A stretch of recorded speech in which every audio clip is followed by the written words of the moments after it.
Hi, this is Claire Boyer, and this is my week 3 forum. First question: how do I draw conclusions about public policy? Well, I'd say I draw conclusions based on my personal experiences, how public policy might affect me and my family and my friends, my peers, my colleagues, my neighborhood where I live. Um, where do I get my information? Mainly from the news. I try to read reputable news sources: Washington Post, Wall Street Journal, New York Times. I am on Twitter. I try to follow the New Yorker, Atlantic Monthly, other kinds of news sources, NPR. I look at Wikipedia. Of course, I take it with a grain of salt, but a lot of times they have some other avenues and other more set sources toward the end that point you in other directions, other places to get information. And where do policy experts get their news? Well, where do they get their information? I think they get it from a variety of sources. Sometimes I saw a report today on Brookings, on the think tank Brookings Institution, they on immigration policy. Well, they did a poll. They wanted to know what Americans wanted out of their future, immigration policies. So they went out and they polled Americans and put that data together and put together a report. The Heritage Foundation, on their website, they have a new report about the future of Medicare, and they took numbers from the Congressional Budget Office about Medicare's share of deficit spending. They looked at Census Bureau numbers to try to extrapolate, I believe, ages of people going forward, and how that comes into play.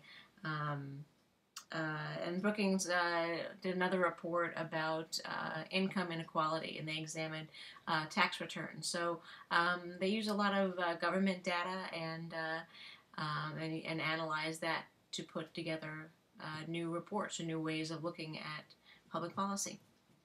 Um, the other issue about the other thing we're supposed to talk about today about the cost effectiveness of having armed officers in schools. This is a tough topic. I think people are pretty entrenched in their views, and I definitely have my own feelings about this as well, but I'll try to stay to the topic at hand.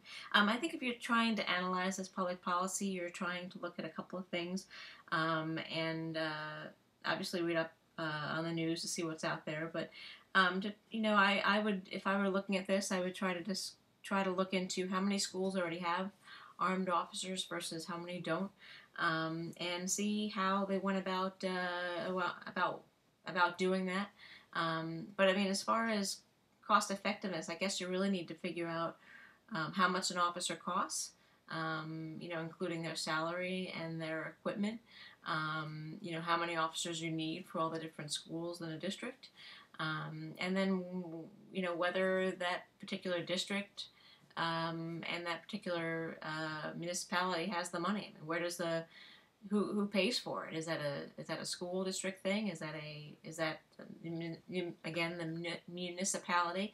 Do they pay for it? So um, that needs to be examined. And then if it is paid for, what does the budget situation look like? I mean, do you have to take money from another area to pay for the officer?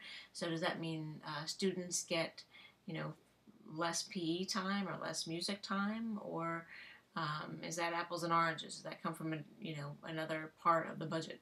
I was trying to do a little reading, obviously, on this, and I came across a story that was on the Today Show about a school district in South Carolina. And what they do that was pretty interesting is they had, I think they called him a community service officer, and what he decided to do, or what the district decided to ask him to do, is to have him just set up in the school. So all he needed was Wi-Fi and a desk, and the school provided it for them, and there they are. They had their armed officer on duty. It made everybody feel a bit safer. So, perhaps there are more avenues like that schools and municipalities can look into to make it more cost effective. Okay, I think that's what I've got today. Thanks much.